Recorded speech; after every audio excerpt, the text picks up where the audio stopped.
Polarização, o cansaço da democracia e o avanço da extrema-direita pelo mundo são os destaques desse bate-papo com Anthony Gutierrez Rubi, que é especialista em comunicação política. Dá só uma olhada.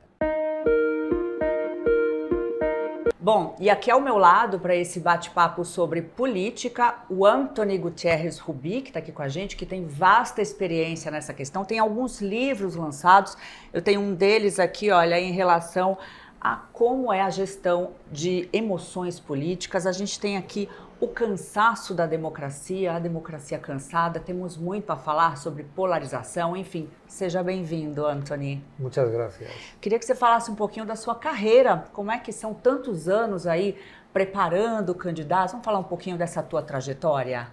Bueno, primero un placer por estar aquí en tu entrevista y un saludo también a todos los espectadores. Tengo una larga trayectoria, casi 40 años de trabajo en comunicación política, especialmente en estrategia política, y trabajo en 9 países de la región: Estados Unidos, México, República Dominicana, Honduras, Panamá, Colombia, Ecuador, Chile, Argentina y Uruguay, y ahora estoy intentando trabajar también aquí en Brasil. Nuestra experiencia es centrada en campañas electorales, en candidatos presidenciales y también con comunicación corporativa para empresas que quieran entender mejor la sociedad en las que operan sus mercados. Em relação à política que acontece aqui no Brasil, como é que você observa essa polarização extremamente acentuada? Temos direita e esquerda de forma muito forte, essa atuação muito forte, às vezes até violenta. Qual é a tua análise sobre isso? Primero, que la polarización no es un fenómeno solo brasileño, que está sucediendo en todo el mundo. Segundo, que la polarización es un buen negocio, entre comillas, o puede ser útil para el combate político, pero es malo para la democracia y para las sociedades. La polarización hace que el adversario se convierta en un enemigo, no en un rival. Y esa polarización tiene carácter moral y no ideológico ni político. Por lo tanto, el adversario no solamente es un rival, sino que es malo, es una mala persona o es un mal proyecto para el país y por lo tanto tiene características morales. Y eso está sucediendo en todo el mundo, divide a las sociedades, impide que haya mayorías transversales y también divide a una idea que me parece fundamental en una democracia. Es que hay muchos temas en donde las principales fuerzas políticas se tienen que poner de acuerdo. Por ejemplo, en temas como tiene que ver como la sanidad o la educación o incluso la política industrial o las obras públicas. No pueden ser, digamos, solo de una parte. Tiene que haber grandes consensos en temas centrales. La polarización le impide. Te permite competir, conviertes al adversario en un enemigo. Eso es peligroso para la democracia, pero sobre todo impide grandes consensos. E a gente tem que lembrar que a democracia tem como base o voto democrático. A gente tem que lembrar que numa transição de governo é necessária que esse fair play prevaleça para que seja passado o bastão.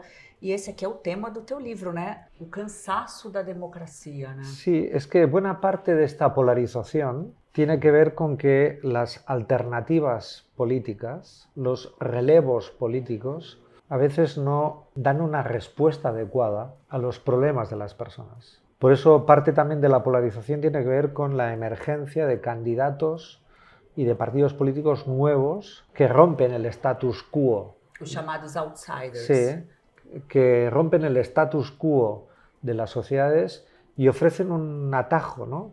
Un atajo para dar una respuesta rápida y fácil a problemas complejos.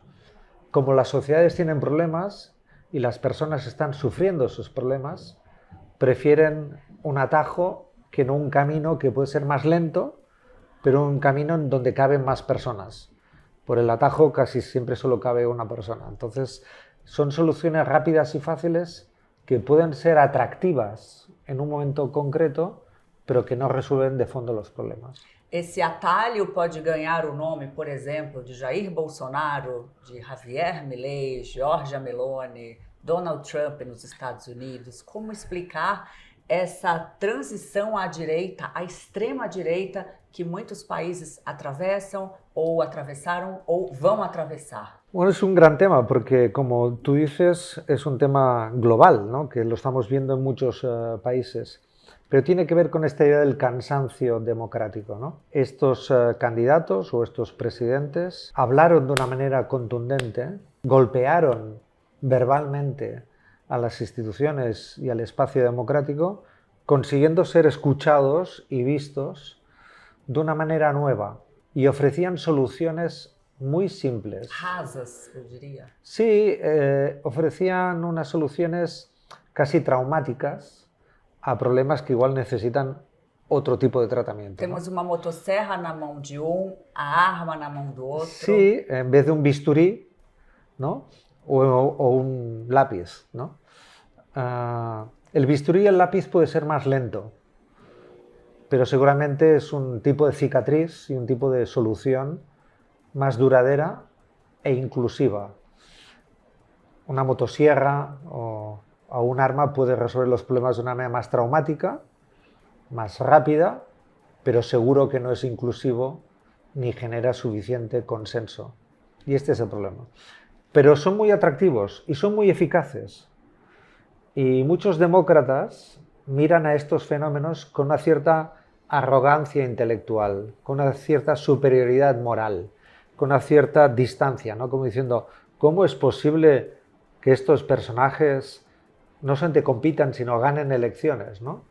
Y parte de esta arrogancia hace que la izquierda y las fuerzas progresistas no comprendan y no entiendan lo que ellos están ofreciendo a los electores. E como combater e como se tornar adversários diante de uma força política que fala para tantos? La primera manera de combatir es entender a qué están dando respuesta. Están dando respuesta a una rabia, a una ira, a un cansancio de la que todos somos responsables. Y ellos se están dando una respuesta muy rápida y muy directa y muy simple, sea los temas de migración o cualquier otro.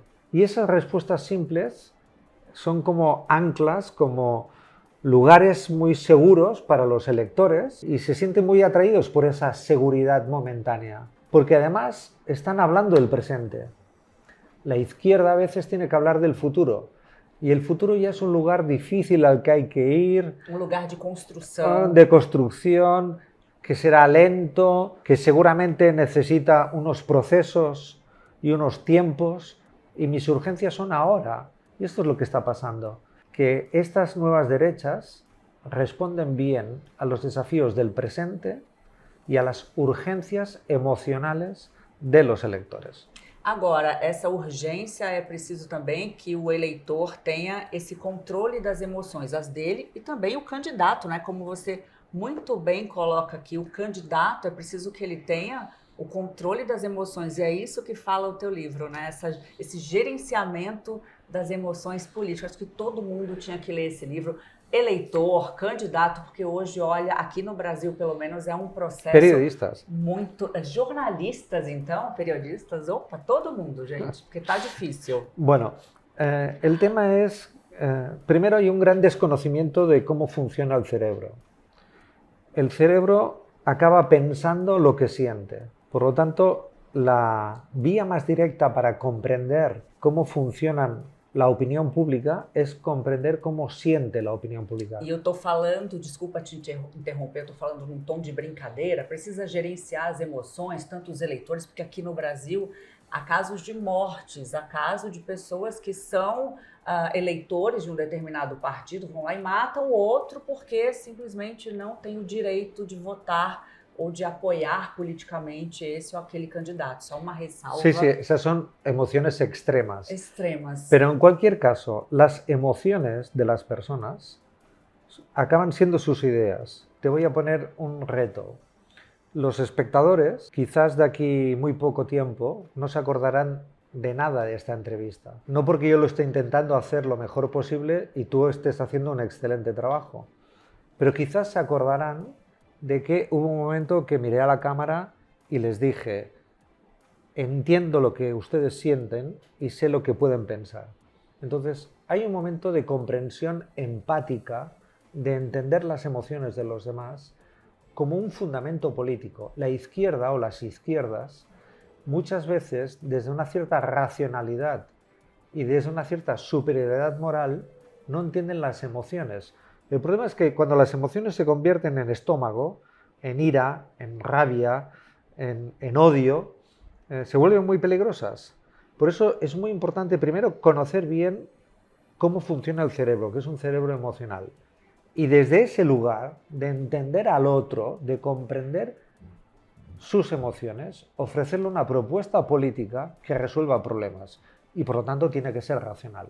Pero el anclaje siempre tiene que ser emocional, porque es la única manera que tenemos de conseguir comprender las emociones y las realidades del metro cuadrado de las personas, de lo que viven cada día, de su casa, de su calle, de su lugar de trabajo, de su medio de transporte, comprender el metro cuadrado. Eso las derechas extremas lo están entendiendo muy bien.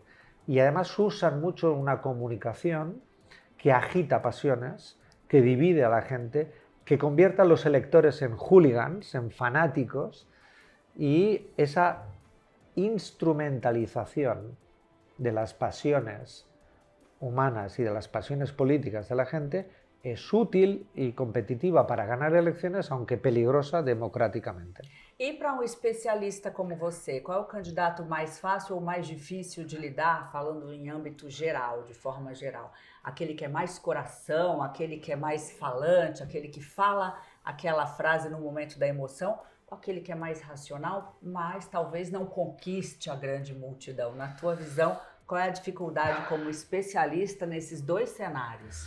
A mí me gusta decir que a veces lo más difícil para un asesor es saberle decir al candidato o a la candidata que no. A veces hay que decirles que no, que esa idea o esa intuición o esas palabras que quieren decir no son convenientes. Y los asesores tenemos que ser honestos y claros con nuestros clientes para ayudarles a comprender mejor los escenarios en los que se tienen que mover, a comprender mejor las audiencias y a comprender mejor los estados de ánimo. Cuando uno comprende bien el escenario, el contexto, comprende bien a la audiencia y comprende bien el estado de ánimo, puede adecuar, puede modular, puede orientar sus palabras al contexto, a ese escenario, a ese estado de ánimo y a esa audiencia.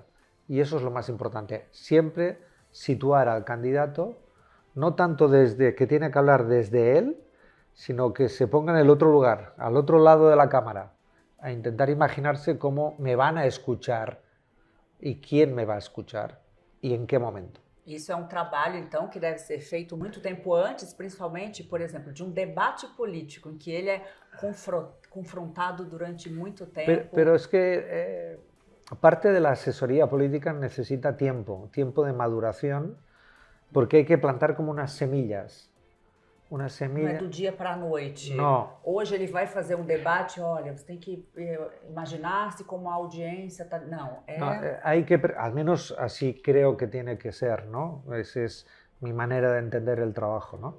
Pero hay que plantar unas semillas políticas para después recoger frutos. Y parte del trabajo que nosotros hacemos es como entender bien las sociedades a las que queremos representar o queremos dirigir. Esto es lo más importante. Quien entiende bien a la audiencia y a las sociedades a las que quiere representar o dirigir, tiene muchas posibilidades de competir y de ganar. É aquilo, né? O político muitas vezes é o espelho da sociedade, de parte daquele eleitorado que o elegeu, né? Claro, es que la política no es un follow me, no es un síganme. La política, tal como nosotros la trabajamos y como hacemos nuestra asesoría, no es tanto seguir a una persona, sino que este líder, este representante quiera acompañar a la mayoría, que es algo diferente. Cuando acompañas, entiendes mejor. Cuando pides solo que te sigan, puedes dejarte a mucha gente atrás. Y creo que hay un cambio en las expectativas en todo el mundo respecto a qué tipo de liderazgos son los que convienen y necesitan nuestras sociedades complejas, ¿no? Y uno de ellos es liderazgos que escuchen bien, que entiendan bien, que comprendan bien antes de hablar. E depois que essa emoção do candidato não foi gerenciada, foi lá e falou.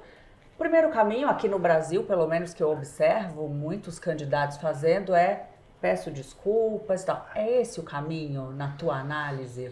Sí, pedir disculpas, reconocer errores. Porque quando some num gerenciamento de crise de empresa, Sim. ou mesmo como candidato, sumiu, fez ou falou aquilo e se recolheu, abre espaço para muitas especulações. Sí, reconocer errores y reconocer equivocaciones te sitúan la humildad. Y la humildad en política es muy importante. Não é sinal de fraqueza. La humildad es más importante, porque uno reconoce que se equivocó y lo dice desde la humildad. Pero los electores lo que desean es que esa humildad no sea una salida, sino que sea un ejercicio para renovar y mejorar un comportamiento, una idea, una actitud, una manera de ser líder. Por lo tanto, si pides perdón, pero no hay contrición, no hay reparación y no hay reconstrucción personal, probablemente los electores piensen que, bueno, pide perdón, pero sigue pensando lo que dijo, aunque se dio cuenta que se equivocó al decirlo, ¿no? Pero lo que quieren los electores es humildad y cambio, y que cuando alguien pide perdón, no solamente reconozca que se equivocó, sino que está dispuesto a cambiar y a modificar aquello por lo que se equivocou e tuvo que pedir desculpas. Bom, e tem livro novo saindo do forno agora, Breve Elogio da Brevidade. Fala um pouquinho dessa tua reflexão. Breve y brevedad no es lo mismo. Breve tiene que ver con una circunstancia, con una extensión, con una duración, casi con un tamaño o una ocupación, ¿no? Pero la brevedad es conseguir decir mucho con muy poco, ser muy profundo, pasar un mensaje completo y complejo y transformador con pocas palabras. Isso para um político é fundamental. Es fundamental, pero no solamente porque hay poco tiempo y porque todo va muy rápido y porque los electores tienen poco tiempo, sino porque cuando eres breve puedes no ser claro, pero cuando ejerces la brevedad acabas siendo muy claro. Y los electores tienen derecho a la claridad y a la brevedad. Y tenemos que entender, los que trabajamos en la asesoría política y los políticos, que ese derecho a la brevedad y a la claridad es un derecho fundamental. Tenemos que hablar de una manera breve, con brevedad y con claridad, para que los electores entiendan con mucha precisión qué estamos proponiendo. Muchas veces a los políticos se les dice que hablan por hablar, que no se les entiende, que no son claros, Hugo Chávez, 12 horas de discurso. que hablan mucho y no dicen nada. Entonces hay que combatir eso. Hablar mucho y no decir nada es un problema para la política democrática, porque los electores tienen derecho a que sus representantes sean claros y sean precisos y sean efectivos con el uso de los recursos, y el principal uso del recurso de un político es la palabra. Y por lo tanto exigir brevedad y claridad es algo imprescindible para renovar el contrato democrático de la representación democrática. Renovar esse gerenciamento de tempo é uma ferramenta muito importante para que essa renovação aconteça, principalmente entre os eleitores mais jovens, entre os eleitores da era virtual, que estão acostumados a mensagens curtas y absorción inmediata daquele conteúdo. Sí, pero no solo porque los electores y en general todos tengamos poco tiempo, tengamos mucha oferta, mucha abundancia de información y de propuestas y poco tiempo, un minuto no puede crecer, una hora no puede crecer, no solamente porque hay esa tensión entre la oferta y la demanda y entre la disponibilidad y la accesibilidad. No estoy hablando solo de eso. Estoy hablando de que la política necesita, el lenguaje político, la comunicación política necesita ser clara. Y una de las condiciones para que sea clara es que ejerza la brevedad, que es esa capacidad de sintetizar, de explicar, de ir al núcleo del problema, de hablar con una precisión que haga comprensible y entendible al mensaje político. Entonces, hay que volver un poco a las esencias de las palabras y quizás hablar menos, pero hablar con mayor profundidad. No para que sea más rápido, sino para que sea más profundo, que es otra cosa. hablar mejor y hablar con brevedad para ir al alma de las palabras y ser muy precisos en la comunicación, no por una escasez de tiempo, sino por una eficacia comunicativa. E existe algum político, ou existiu algum político que domine essa ferramenta com maestria, algum político mundial, na tua opinião? A lo largo de la historia, la brevedad ha sido sinónimo del poder. Los políticos que han sabido ejercerla, por ejemplo, Winston Churchill, en sus discursos, que hablaba mucho, era capaz de, a veces, tener una sentencia, una frase memorable, histórica, que cambia el curso de la historia, ¿no? Sangre, sudor y lágrimas. Son 3 palabras. E que sintetizam tanto, né? Y que se recuerdan tanto, y que permanecen tanto en la historia, y que son capaces de como fijar un momento, un instante, como convertir ese instante en el momento revelador. Eso es lo que hay que hacer. Conseguir que la política vuelva a ser capaz de interpretar con muy poco un momento histórico, una necesidad, una opinión, una demanda. Y eso hay que volver a aprender y volver a restaurar la relevancia de las palabras. Porque si no, en la polarización o en otros ámbitos se usan las palabras como armas, como balas, como munición, para arrojar una palabra al otro, para deshumanizar incluso al adversario y convertirlo en un enemigo, para reducirlo.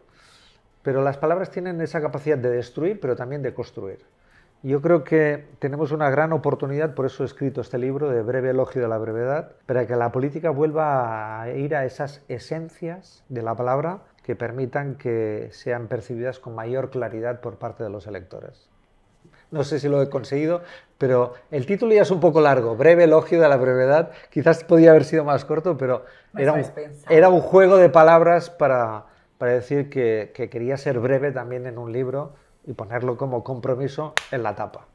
Antônio, eu queria te agradecer por essa aula de política, de jornalismo, né? E eu queria te agradecer, o espaço está aberto aqui. Gracias. Parabéns pelo teu trabalho e pela tua trajetória. Muchas gracias por el tiempo y un saludo a todos los espectadores. Bem-vindo ao Brasil hoje e sempre, todas as Voy a vezes. volver, voy a estar viniendo muchas veces. Obrigada a você que nos acompanhou. Até a próxima.